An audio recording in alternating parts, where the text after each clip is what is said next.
ਜੇਕਰ ਪ੍ਰਧਾਨ ਮੰਤਰੀ ਮਨਮੋਹਨ ਸਿੰਘ ਦੀ ਗੱਲ ਕਰੀਏ, ਪੰਜਾਬ ਯੂਨੀਵਰਸਿਟੀ ਦੇ ਉਹਨਾਂ ਦੇ ਕਿੱਸਿਆਂ ਦੀ ਜ਼ਿਕਰ ਕਰੀਏ ਤਾਂ ਕਿੱਸੇ ਬਹੁਤ ਲੰਬੇ ਹੈਗੇ। ਇੱਕ ਪ੍ਰੋਫੈਸਰ ਦੇ ਤੌਰ ਤੇ ਇੱਥੇ ਉਹਨਾਂ ਨੇ ਸੇਵਾਵਾਂ ਨਿਭਾਈਆਂ। 1952 ਤੋਂ ਲੈ ਕੇ 1966 ਤੱਕ ਇੱਥੇ ਉਹਨਾਂ ਨੇ ਸੇਵਾਵਾਂ ਦਿੱਤੀਆਂ। ਇਸ ਦੇ ਦੌਰਾਨ ਉਹ ਬਾਹਰ ਕੈਂਬਰਿਜ ਯੂਨੀਵਰਸਿਟੀ ਪੜ੍ਹਨ ਵੀ ਜਾਂਦੇ ਹੈਗੇ ਤੇ ਇਸ ਜਗ੍ਹਾ ਦੇ ਉੱਪਰ ਪੰਜਾਬ ਯੂਨੀਵਰਸਿਟੀ ਦੇ ਵਿੱਚ ਉਹਨਾਂ ਦੇ ਨਾਂ ਦੀ ਚੇਅਰ ਵੀ ਸਥਾਪਿਤ ਕੀਤੀ ਹੋਈ ਹੈ। Doctor Manmohan Singh chair professor ਦੇ ਤੌਰ ਤੇ ਇੱਥੇ ਕੰਮ ਕੀਤਾ। ਹਾਲਾਂਕਿ ਅਸਿਸਟੈਂਟ ਪ੍ਰੋਫੈਸਰ ਦੇ ਤੌਰ ਤੇ 1952 ਦੇ ਵਿੱਚ ਉਹਨਾਂ ਨੇ ਹੁਸ਼ਿਆਰਪੁਰ ਦੇ ਵਿੱਚ ਯੂਨੀਵਰਸਿਟੀ ਦੇ ਅੰਡਰ ਹੀ ਜੁਆਇਨ ਕੀਤਾ ਸੀ। ਇਕਨੋਮਿਕਸ ਡਿਪਾਰਟਮੈਂਟ ਦੇ ਵਿੱਚ ਪੜ੍ਹਾਈ ਉਹਨਾਂ ਨੇ ਸ਼ੁਰੂ ਕਰਵਾਈ ਤੇ ਇਹੀ ਜਿਹੜੀ ਚੇਅਰ ਹੈਗੀ ਹੈ ਡਾਕਟਰ ਮਨਮੋਹਨ ਸਿੰਘ ਦਾ ਕਮਰਾ ਦਾ ਜ਼ਿਕਰ ਕਰੀਏ, ਕਮਰਾ ਤਾਂ ਡਾਕਟਰ ਮਨਮੋਹਨ ਸਿੰਘ ਦਾ ਨਾਲ ਵਾਲਾ ਹੈਗਾ। ਜਿਹੜਾ ਆਪਾਂ ਕਹੀਏ ਕਿ ਇਸ ਜਗ੍ਹਾ ਦੇ ਉੱਪਰ ਡਾਕਟਰ ਮਨਮੋਹਨ ਸਿੰਘ ਆਪਾਂ ਕਹੀਏ ਕਿ ਬੈਠਦੇ ਸੀਗੇ, ਪਰ ਇਹਨਾਂ ਦੀ ਜਿਹੜੀ ਚੇਅਰ ਹੈਗੀ ਡਾਕਟਰ ਮਨਮੋਹਨ ਸਿੰਘ ਦੀ ਇਸ ਜਗ੍ਹਾ ਦੇ ਉੱਪਰ ਇਸ ਕਮਰੇ ਦੇ ਵਿੱਚ ਸਥਾਪਿਤ ਕੀਤੀ ਗਈ ਹੈ। ਇਸ ਜਗ੍ਹਾ ਦੇ ਉੱਪਰ ਉਪਾਧੀ ਜਿਹੜੀ ਡਾਕਟਰ ਮਨਮੋਹਨ ਸਿੰਘ ਨੂੰ ਚੇਅਰ ਜਿਹੜੀ ਸਥਾਪਿਤ ਕੀਤੀ ਗਈ ਹੈ ਕਿਉਂਕਿ 1966 ਤੱਕ ਸੇਵਾਵਾਂ ਡਾਕਟਰ ਮਨਮੋਹਨ ਸਿੰਘ ਨੇ ਦਿੱਤੀਆਂ। ਤੇ ਜਦੋਂ ਕਿੱਸਿਆਂ ਦਾ ਜ਼ਿਕਰ ਆਉਂਦਾ ਹੈ, ਉਹਨਾਂ ਦੇ ਜਿਹੜੇ ਸਟੂਡੈਂਟਸ ਹੈਗੇ ਉਹਨਾਂ ਦੇ ਨਾਲ ਜਦੋਂ ਗੱਲਬਾਤ ਕੀਤੀ ਹੈ ਤਾਂ ਉਹਨਾਂ ਨੇ ਬਹੁਤ ਸਾਰੇ ਕਿੱਸੇ ਡਾਕਟਰ ਮਨਮੋਹਨ ਸਿੰਘ ਦੇ ਇਸ ਕਮਰੇ ਨੂੰ ਯਾਦ ਕਰਕੇ ਸੁਣਾਏ ਹੈਗੇ ਆ ਕਿ ਕਿਸ ਤਰੀਕੇ ਦੇ ਨਾਲ ਉਹਨਾਂ ਦੀ ਥੋੜ੍ਹ ਦੇ ਵਿੱਚ ਕਲੈਰਿਟੀ ਹੁੰਦੀ ਸੀ। ਜਦੋਂ ਕਲਾਸ ਦੇ ਵਿੱਚ ਆਉਣਾ ਤਾਂ ਉਹਨਾਂ ਨੇ ਕਦੇ ਵੀ ਨੋਟਸ ਦਾ ਇਸਤੇਮਾਲ ਨਹੀਂ ਕਰਨਾ ਸੀਗਾ, ਕਦੇ ਵੀ ਉਹ ਨੋਟਸ ਵਾਸਤੇ ਬੱਚਿਆਂ ਨੂੰ ਪ੍ਰੇਰਿਤ ਨਹੀਂ ਕਰਦੇ ਸੀ, ਸਟੂਡੈਂਟ ਨੂੰ ਪ੍ਰੇਰਿਤ ਨਹੀਂ ਕਰਦੇ ਸੀ। ਇੱਕ ਇੱਕ ਟੌਪਿਕ ਕਲੀਅਰ ਕਰਕੇ ਜਦੋਂ ਆਉਂਦੇ ਸੀਗੇ ਇੱਥੇ ਪੜ੍ਹਾਉਂਦੇ ਸੀਗੇ ਤੇ ਇੱਥੋਂ ਗੱਲਬਾਤ ਵੀ ਕਰਾਂਗੇ। ਉਸ ਤੋਂ ਬਾਅਦ ਸਾਰੀ ਚੀਜ਼ਾਂ ਦਾ ਜ਼ਿਕਰ ਕਰਾਂਗੇ ਕਿ ਲਾਇਬ੍ਰੇਰੀ ਦੇ ਵਿੱਚ ਕਿੰਨੀਆਂ ਉਹਨਾਂ ਨੇ ਬੁੱਕਸ ਡੋਨੇਟ ਕੀਤੀਆਂ। ਇਹੀ ਕਮਰਾ ਜਿਹੜਾ ਡਾਕਟਰ ਮਨਮੋਹਨ ਸਿੰਘ ਹੋਣਾ ਦਾ ਸੀ। ਇੱਥੇ ਪ੍ਰੋਫੈਸਰ ਹੈਗੇ, ਗੱਲਬਾਤ ਕਰਾਂਗੇ ਕਿ ਆਖਰਕਾਰ ਕਿਸ ਤਰੀਕੇ ਦੀਆਂ ਯਾਦਾਂ ਜਿਹੜੀ ਯੂਨੀਵਰਸਿਟੀ ਦੇ ਨਾਲ ਡਾਕਟਰ ਮਨਮੋਹਨ ਸਿੰਘ ਦੀਆਂ ਜੁੜੀਆਂ ਹੋਈਆਂ। ਮੈਮ, ਡਾਕਟਰ ਮਨਮੋਹਨ ਸਿੰਘ ਨੂੰ ਯਾਦ ਕਰ ਰਹੇ ਹਾਂ ਅੱਜ। ਉਹਨਾਂ ਦਾ ਕੱਲ੍ਹ ਆਪਾਂ ਕਹੀਏ ਕਿ ਦੇਹਾਂਤ ਹੋ ਗਿਆ, ਇਸ ਦੁਨੀਆ ਤੋਂ ਰੁਖਸਤ ਹੋ ਗਏ। ਯੂਨੀਵਰਸਿਟੀ ਦੇ ਨਾਲ ਬਹੁਤ ਯਾਦਾਂ ਉਹਨਾਂ ਦੀ ਜੁੜੀਆਂ ਹੋਈਆਂ। ਇਸ ਲਾਇਬ੍ਰੇਰੀ ਦਾ ਜ਼ਿਕਰ ਕਰੀਏ, 3500 ਦੇ ਕਰੀਬ ਇਸ ਲਾਇਬ੍ਰੇਰੀ ਨੂੰ ਉਹਨਾਂ ਨੇ ਬੁੱਕਸ ਡੋਨੇਟ ਕੀਤੀਆਂ। ਸਟੂਡੈਂਟਸ ਨੂੰ ਲਿਫਟ ਦਿੰਦੇ ਸੀਗੇ, ਸਟੂਡੈਂਟਸ ਨੂੰ ਕਦੇ ਨੋਟਸ ਵਾਸਤੇ ਪ੍ਰੇਰਿਤ ਨਹੀਂ ਕਰਦੇ ਸੀ, ਘਰੇ ਬੁਲਾਉਂਦੇ ਸੀਗੇ, ਸਟੂਡੈਂਟ ਨੂੰ ਚਾਹ ਆਪਾਂ ਕੀ ਆਫਰ ਕਰਦੇ ਸੀਗੇ, ਉਹਨਾਂ ਨੂੰ ਸਟੱਡੀ ਕਰਵਾਉਂਦੇ ਸੀ ਘਰਾਂ 'ਚ ਬੁਲਾ ਕੇ। ਤੁਹਾਨੂੰ ਕੀ ਕਿੱਸੇ ਯਾਦ ਆਉਂਦੇ ਆ? सर एक तो छोटी जी करेक्शन मैं करना चाहूँगी कि सर ने जो बुक्स डोनेट की वो इतनी बड़ी कलेक्शन थी कि वो पंजाब यूनिवर्सिटी को अलग से गुरु तेग बहादुर भवन की लाइब्रेरी में रखनी पड़ी क्योंकि वो इन इटसेल्फ ही बहुत यूनिक और बड़ी कलेक्शन थी। तो हम चाहते बहुत थे कि वो यहाँ रखी जाए, पर क्योंकि जगह का कंस्ट्रेंट था, वो गुरु तेग बहादुर जी की लाइब्रेरी में भवन। ਲਾਇਬ੍ਰੇਰੀ 'ਚ ਚੱਲਦੇ ਨਾਲ ਆਪਾਂ ਉਹਨਾਂ ਦਾ ਡਿਸਕਸ ਕਰਦੇ ਹੈਗੇ ਕਿੰਨੀਆਂ ਉਹਨਾਂ ਨੇ ਬੁੱਕਸ ਇੱਥੇ ਪ੍ਰੋਵਾਈਡ ਕਰਾਈਆਂ। ਬਹੁਤ ਸਾਰੀ ਉਹਨਾਂ ਨੇ ਬੁੱਕਸ ਲਿਖੀਆਂ ਵੀ। 1964 'ਚ ਵੀ ਉਹਨਾਂ ਨੇ ਬੁੱਕਸ ਲਿਖੀ ਸੀਗੀ। ਕੀ ਯੂਨੀਵਰਸਿਟੀ ਦੇ ਨਾਲ ਲਿੰਕ ਹੈਗੇ ਆ ਡਾਕਟਰ ਮਨਮੋਹਨ ਸਿੰਘ ਦੇ? ਕਿਸ ਤਰ੍ਹਾਂ ਉਸ ਨੂੰ ਯੂਨੀਵਰਸਿਟੀ ਯਾਦ ਕਰਦੀ ਹੈ? यूनिवर्सिटी इस चीज़ में बहुत ज़्यादा प्राइड लेती है कि यहाँ से निकलने के बाद जो सर ने ग्रोथ की और उसके बाद उनके नाम की वजह से और ख़ासकर उन्होंने यूनिवर्सिटी को लेके जो उनकी अफेक्शन थी उसको नहीं छोड़ा। जब भी यूनिवर्सिटी को उनकी ज़रूरत पड़ी है, चाहे वो मॉनिटरी टर्म्स में, मुझे याद है शायद 2008-9 में उन्होंने फाइनेंशियल हेल्प की थी हॉस्टल्स के लिए, उसी तरह जैसे 2018 में वो डिपार्टमेंट आए थे रागनेकर मेमोरियल लेक्चर के लिए, तो कहीं ना कहीं यूनिवर्सिटी ने जब भी उन्हें वापस बुलाया है और उनके पास समय हुआ है, सर ज़रूर आए हैं। तो मुझे लगता है उन्होंने एज अ बेस इसको हमेशा याद रखा। ਜਿਹੜੀ ਆਪਾਂ ਲਾਇਬ੍ਰੇਰੀ ਦੇਖ ਰਹੇ ਹਾਂ, ਡਾਕਟਰ ਮਨਮੋਹਨ ਸਿੰਘ ਦੀ ਕੀ ਭੂਮਿਕਾ ਰਹੀ ਇਸ ਲਾਇਬ੍ਰੇਰੀ ਨੂੰ ਬਣਾਉਣ ਦੇ ਲਈ? ਕਾਫੀ ਬੁੱਕਸ ਉਹਨਾਂ ਨੇ ਡੋਨੇਟ ਕੀਤੀਆਂ ਹੈਗੀਆਂ ਤੇ ਕਿਹੜੀ ਬੁੱਕਸ ਉਹਨਾਂ ਦੀ ਲਿਖੀਆਂ ਹੋਈਆਂ ਇਸ ਲਾਇਬ੍ਰੇਰੀ 'ਚ ਹੈਗੀਆਂ? एक्चुअली उनकी जो कंट्रीब्यूशन है इंडियन इकॉनमी में, वो इस टाइम इंडियन इकॉनमी की हर टेक्स्ट बुक में है क्योंकि हम उसको बोलते ही मनमोहनॉमिक्स है। बाकी मैं फिर से रिपीट करूँगी, सर की जो किताबें हैं सारी वो गुरु तेग बहादुर भवन में पढ़ी हैं, 3500 के करीब। ਅੱਛਾ, 3500 ਦਾ ਜ਼ਿਕਰ ਹੁੰਦਾ।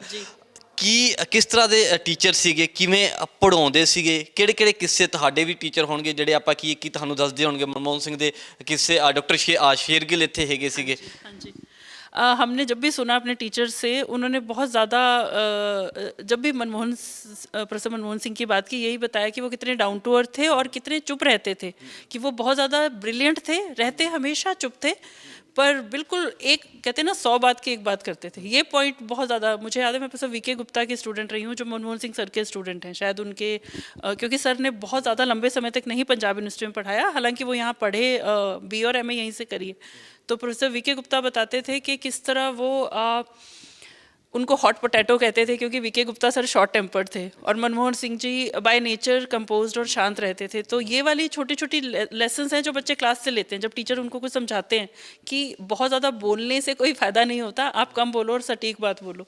तो ये चीज़ जब हमें क्लास में हमारे प्रोफेसर ने बताई तो ये चीज़ हमारे साथ भी रही है। तो जब भी मैं मनमोहन सिंह जी का नाम याद करती हूँ मुझे हमेशा याद आता है कि हाँ, व्यवहार उनका जी। ਇੱਕ ਕਿੱਸਾ ਮਨਮੋਹਨ ਸਿੰਘ ਦਾ ਆਉਂਦਾ ਕਿ ਉਹ ਕਦੇ ਵੀ ਨੋਟਸ ਲੈ ਕੇ ਨਹੀਂ ਆਉਂਦੇ ਸੀਗੇ, ਕਦੇ ਨੋਟਸ ਉਹ ਨਹੀਂ ਦੇਖਦੇ ਸੀ, ਉਹਨਾਂ ਦੇ ਦਿਮਾਗ 'ਚ ਟੌਪਿਕ ਦੀ ਕਲੈਰਿਟੀ ਹੁੰਦੀ ਸੀਗੀ। ये हम भी सुनते हैं जी, और मुझे लगता है एक अच्छे टीचर की निशानी ये है कि उसको पता हो कि उसको क्या पढ़ाना है। और क्योंकि वो तो रादर अपने इकोनॉमिक आइडियाज़ को लेके इतने कन्विंस थे कि मुझे लगता है कि वो उन रेयर लकी इकोनॉमिस्ट में से हैं जिनके इकोनॉमिक आइडियाज़ असली में फील्ड में ट्रांसलेट भी हुए। ਇਹ ਵੀ ਇੱਕ ਕਿੱਸਾ ਆਉਂਦਾ ਮਨਮੋਹਨ ਸਿੰਘ ਹੋਣਾ ਦਾ ਕਿ ਆਪਣੀ ਵਾਈਫ ਜਦੋਂ ਫਰਾਈਡੇ ਵਾਲੇ ਦਿਨ ਵਿਦਿਆਰਥੀਆਂ ਨੂੰ ਘਰੇ ਬੁਲਾਉਂਦੇ ਜਿੰਦੇ ਡਾਊਟ ਸੀ, ਨਾਲੇ ਉਹਨਾਂ ਨੂੰ ਚਾਹ ਆਫਰ ਕਰਦੇ, ਨਾਲੇ ਉਹਨਾਂ ਨੂੰ ਪੜ੍ਹਾਉਂਦੇ ਕਿ ਤੁਸੀਂ डाउट अपने क्लियर कर लो। यही चीज़ें हम भी सुन के यहाँ पे, क्योंकि मैंने पढ़ाई भी यहाँ की है, रिसर्च स्कॉलर भी रही हूँ, ये चीज़ें हम सुनते थे कि सर बहुत ज़्यादा एक्सेसिबल थे बच्चों के लिए, अपने स्टूडेंट्स के लिए भी, अपने स्कॉलर्स के लिए भी। और मैं फिर से रिपीट करूँगी, मैंने भी जब उनको एक ही बार मुझे सौभाग्य मिला है उनको बहुत करीब से देखने का 2018 में, तो मुझे ये चीज़ रादर मेरे पास अपने रिकॉर्ड किए हुए फ़ोन में छोटे छोटे वीडियो हैं जिससे पता चलता है कि सर कितने स्माइल करते हुए उन्होंने हमारी वो कोटेशन वाला ब्रोशर साइन किया, जाते जाते सबको अपने दोनों हाथ जोड़ के नमस्ते करके गए। ना तो एक पर्सन जो प्रधानमंत्री रह चुका हो इतने डाउन टू अर्थ। तो ਯੂਨੀਵਰਸਿਟੀ ਕਿਸ ਤਰ੍ਹਾਂ ਉਹਨਾਂ ਨੂੰ ਅੱਜ ਸ਼ਰਧਾਂਜਲੀ ਦੇ ਰਹੀ ਹੈ, ਇਕੱਠੇ ਹੋ ਰਹੇ ਕਿਸ ਜਗ੍ਹਾ ਦੇ ਉੱਪਰ, ਕਿਵੇਂ ਉਹਨਾਂ ਦੇ ਲਈ ਰਿਐਕਟ ਕਰ ਰਹੀ, ਕੀ ਕੁਝ ਉਹਨੂੰ ਰੀਕਾਲ ਕਰ ਰਹੀ ਹੈਗੀ ਉਹਨਾਂ ਦੀ ਚੀਜ਼ਾਂ ਨੂੰ? यूनिवर्सिटी ने ऑब्वियसली पता में रात ही चल गया था, तो ऑफिशियल तो मैसेज रात को ही आ गया था वाइस चांसलर मैडम का भी पंजाब यूनिवर्सिटी सोशल मीडिया पे। पर आज 10 बजे कॉन्डोलेंस मीट रखी हुई थी सेनेट हॉल में यूनिवर्सिटी ने, और जिस पूरा हॉल भरा हुआ था सर, बहुत सब ने 2 मिनट का मौन रखा, अपना दुख व्यक्त किया, क्योंकि दुख तो हम सबको है, क्योंकि उनकी लेगेसी से हमारे डिपार्टमेंट का, हमारी यूनिवर्सिटी का नाम जुड़ा हुआ है। और आज डिपार्टमेंट ऑफ इकोनॉमिक्स भी उनको याद कर रहा है, तो हमने 3 बजे रखा है ताकि जो खासकर उनके साथ के लोग जो दूर से हैं, कोशिश कर रहे हैं हम सबको एटलीस्ट बता दें ताकि अगर कोई आना चाहे। और क्योंकि असली में फ़र्स्ट हैंड मेमोरीज़ तो हमारे पास नहीं है, क्योंकि जनरेशन गैप आ गया है, तो कोई उनके साथ वाला उनके बारे में बताए जो उनको हम लोकेट करके अब कॉल करने की कोशिश कर रहे हैं कि 3 बजे तक हम अगर है ना। ਇਸੇ ਜਗ੍ਹਾ ਤੇ प्रोफेसर ਦਾ कमरा ਹੁੰਦਾ ਸੀ डॉक्टर ये मनमोहन? पहला कमरा सर जो है प्रोफेसर मनमोहन सिंह का ही कमरा था जिसमें सर बैठते थे। तो बहुत समय तक सर की अपनी फोटोग्राफ इसी रूम में थी, जिसको बाद में सेमिनार रूम में इसलिए शिफ्ट किया गया कि बच्चे भी उनकी कोटेशंस और उनको देखें और समझें। तो अब ये कमरा इसीलिए चेयरपर्सन कमरा बनाया गया है, क्योंकि कोई इंडिविजुअल फैकल्टी नहीं फील करता कि हम इस स्टेचर के हैं कि इस कमरे में बैठ पाएँ। जी जी। ਤਾਂ ਬਿਲਕੁਲ ਕੁਲਵਿੰਦਰ, ਜਿਵੇਂ ਮੈਂ ਜ਼ਿਕਰ ਕਰ ਰਿਹਾ ਸੀ ਕਿ 3500 ਦੇ ਕਰੀਬ ਉਹਨਾਂ ਨੇ ਕਿਤਾਬਾਂ ਇਸ ਯੂਨੀਵਰਸਿਟੀ ਨੂੰ ਡੋਨੇਟ ਕੀਤੀਆਂ। ਬਹੁਤ ਸਾਰੀਆਂ ਮਨਮੋਨਿਕਸ ਜਿਹੜੀ ਆਪਾਂ ਕੀ ਕਿਹਾ ਜਾਂਦਾ ਹੈਗਾ, ਇਕਨੋਮਿਕਸ ਨਹੀਂ ਕਿਹਾ ਜਾਂਦਾ। ਤਾਂ ਆਹ ਜਿਹੜਾ ਕਮਰਾ ਸੀਗਾ ਡਾਕਟਰ ਮਨਮੋਹਨ ਸਿੰਘ ਹੋਣਾ ਦਾ ਸੀਗਾ, ਜਿੱਥੇ ਕਿ ਆਪਾਂ ਕੀ ਚੇਅਰਪਰਸਨ ਤਾਂ ਬੈਠਦੇ ਹੈਗੇ ਤੇ ਡਾਕਟਰ ਮਨਮੋਹਨ ਸਿੰਘ ਦੇ ਜਿਹੜੇ ਸਟੂਡੈਂਟ ਸੀਗੇ HS ਸ਼ੇਰਗਿੱਲ ਐਮਰੀਟਸ ਪ੍ਰੋਫੈਸਰ ਹੈਗੇ ਆ, ਇਹ ਵੀ ਆਪਾਂ ਕੀ ਹੈ ਕਿ ਇਹਨਾਂ ਨੂੰ ਵੀ ਯਾਦ ਕੀਤਾ ਜਾਂਦਾ ਹੈਗਾ ਮਨਮੋਹਨ ਸਿੰਘ ਦੇ ਨਾਲ, ਕਿਉਂਕਿ ਇਹ ਸਭ ਤੋਂ ਕਰੀਬੀ ਸਟੂਡੈਂਟ ਜਿਹੜੇ ਡਾਕਟਰ ਮਨਮੋਹਨ ਸਿੰਘ ਹੋਣਾ ਦੇ ਰਹੇ ਹੈਗੇ ਆ। ਤੇ ਅੱਜ 3 ਵਜੇ ਯੂਨੀਵਰਸਿਟੀ ਵੱਲੋਂ ਇੱਥੇ ਇਕਨੋਮਿਕਸ ਡਿਪਾਰਟਮੈਂਟ ਦੇ ਵਿੱਚ ਪ੍ਰੋਗਰਾਮ ਰੱਖਿਆ ਗਿਆ ਕਿ ਡਾਕਟਰ ਮਨਮੋਹਨ ਸਿੰਘ ਨੂੰ ਯਾਦ ਕੀਤਾ ਜਾਵੇ, ਉਹਨਾਂ ਦੀਆਂ ਜਿਹੜੇ ਕਿੱਸੇ ਕਹਾਣੀਆਂ ਇੱਥੇ ਦੱਸੀਆਂ ਜਾਣ। ਇਸੇ ਕਮਰੇ ਦੇ ਵਿੱਚ ਡਾਕਟਰ ਮਨਮੋਹਨ ਸਿੰਘ ਬੈਠਦੇ ਸੀਗੇ, ਆਪਣਾ ਜਦੋਂ ਲੈਕਚਰ ਦੇਣ ਜਾਂਦੇ ਸੀ ਉਸ ਤੋਂ ਬਾਅਦ ਫ੍ਰੀ ਹੋ ਕੇ ਆਉਂਦੇ ਸੀ। ਇਸੇ ਜਗ੍ਹਾ ਦੇ ਉੱਪਰ ਸਟੂਡੈਂਟਸ ਵੀ ਕਈ ਮਿਲਣ ਆਉਂਦੇ ਸੀਗੇ।